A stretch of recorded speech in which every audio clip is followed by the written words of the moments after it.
Welcome to our channel. Want to enjoy YouTube music without internet? Follow these steps to download songs and playlists for offline listening anywhere.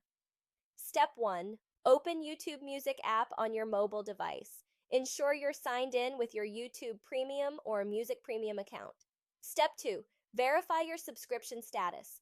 Only premium members can download music for offline playback. Step 3. Find the song, album, or playlist to download. Use search or browse your library to locate desired content. Step 4. Look for the download button. It appears as a downward arrow icon next to songs, albums, and playlists. Step 5. Tap the download icon to start downloading. A progress indicator shows download status for each item. Step 6. Access downloads from Library tab. Select Downloads filter to see only your offline content.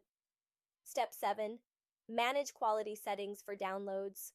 Go to Settings, Downloads, and select Audio quality to balance storage and sound quality. Step 8. Set Smart Downloads for automatic offline content. YouTube Music can automatically download your favorite music based on listening history. Don't forget to like this video and subscribe to our channel.